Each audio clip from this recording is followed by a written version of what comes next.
इब्तिदा कब और कैसे थे, यानी वुजू शुरू कैसे थे।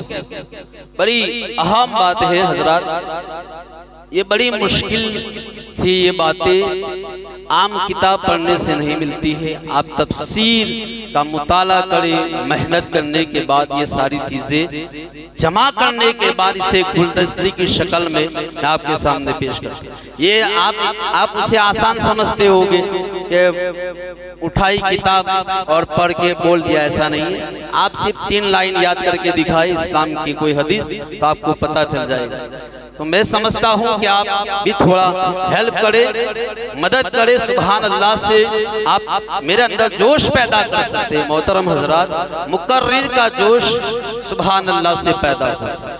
सुनने वाला कैसा है उसी से तकरीर पैदा होती है, अल्फाज जहन से निकलते हैं। तब वुजू की इब्तिदा कब और कैसे हुई। एक मर्तबा मौलाए कायनात मौला अली शेर खुदा बैतुल्लाह शरीफ का तवाफ कर रहे थे, खानाए काबा का तवाफ कर रहे थे। दौरान तवाफ किसी ने आपके कंधे पर हाथ रखा, अर्ज किया हुजूर एक सवाल पूछा। मौला अली खामोश रहे, अपना तवाफ जारी रखा। तवाफ के 7 चक्कर मुकम्मल किए, हती में काबा में तवाफ की 2 रकातें अदा फरमाई। फिर फरमाया ऐन साइल, सवाल पूछने वाला कहाँ है।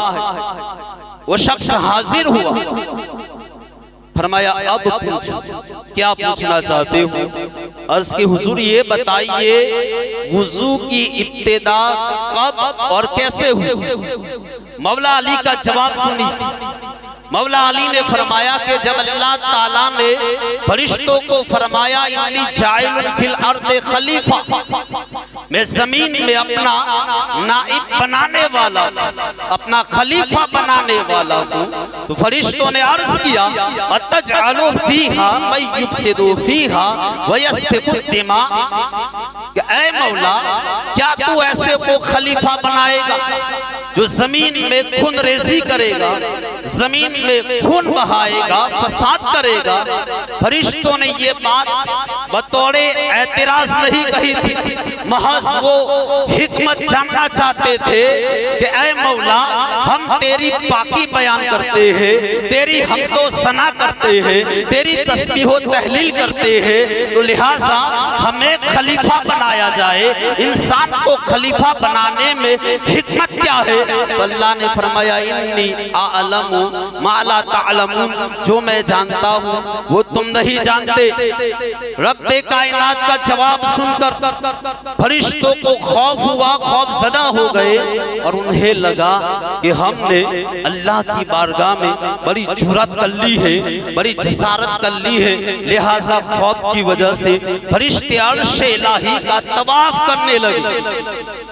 अल्लाह ने फरमाया है फरिश्तों क्या तुम मेरी मगफिरत और रजा चाहते हो।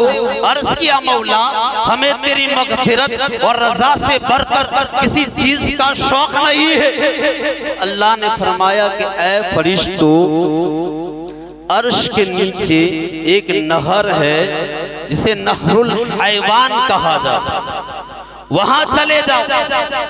फरिश्ते वहां पहुंच गए। अल्लाह ने फरमाया पहुंचो तक गट्टो तक हाथ धो लो। फरिश्तों ने हाथ धो लिए। अल्लाह ने फरमाया तमज़मज़ू सलासन, 3 बार कुल्ली करो। फरिश्तों ने कुल्ली की। अल्लाह ने फरमाया इस्तंशिक़ु सलासन, 3 बार नाक में पानी चढ़ाओ। फरिश्तों ने ऐसा ही किया। अल्लाह ने फरमाया चेहरे धो लो। फरिश्तों ने चेहरे धो लिए। हुक्म हुआ सर का मसा करो, सर का मसा कर लिया। आखिर में हुक्म हुआ अपने पैर धो। फरिश्तों ने पैर धो लिए। अब ये सारे आज़ा बॉडी पार्ट फरिश्तों के भी है, लेकिन कैसे है ये हम नहीं जानते, ये अल्लाह बेहतर जानता है। बहरहाल जैसे जैसे हुक्म होता रहा फरिश्ते अमल करते रहे।